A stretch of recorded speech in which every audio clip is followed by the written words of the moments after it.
Magandang araw mga ka-Gris TV. Welcome po sa ating panibagong vlog dito sa Japan. Samahan niyo akong mag-explore, kumain at mag-share ng aming simpleng buhay dito. Hello mga Bessie! Finally home! May new car key, may new journey. Ito na nga mga Bessie, naiwi ko na ang bago kong sasakyan. At syempre, gusto ko munang ipakita ito ang mga susi.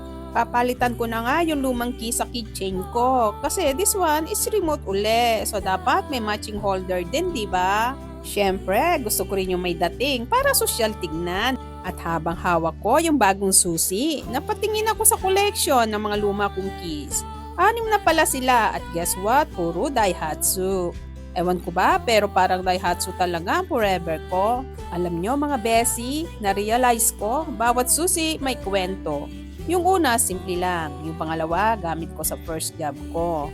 Yung pangatlo, saksi sa mga late night drives ko na umiiyak ako sa heartbreak. Charot! Tapos, yung mga sumunod na, puro progress at good memories na.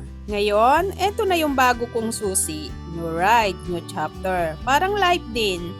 Every key represent a phase and every turn of the key opens a new story. Kaya kahit gabi na, nag-road test kami agad. Wala namang pupuntahan pero gusto lang naming maramdaman yung let's go drive feeling. Yung tipong walang destination pero puno ng excitement at saya. Sobrang smooth ng takbo at kahit madilim na, pag ikaw yung may hawak ng bagong susi parang may ilaw ang paligid.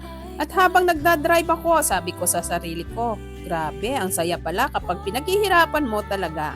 Kasi hindi lang ito kotse, ito ay bunga ng pagod, dasal at disiplina. At ito ang lesson mga Bessie, lahat ng susi may silbi. May ilan na iiwan mo, may ilan na dadalhin mo. Pero bawat isa nagiging parte ng journey mo.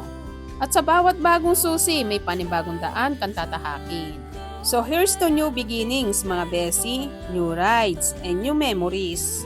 Thank you Lord for another blessings and for giving me the courage to keep driving forward in life.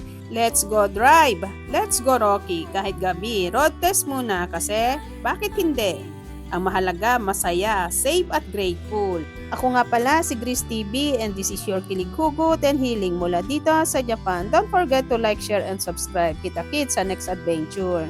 Matulog kang may ngiti at gumising kang may pag-asa. Salamat po sa panonood mga ka-Gris TV. Huwag kalimutan i-like, i-share at mag-subscribe. Kita-kits sa susunod kong vlog. Bye-bye!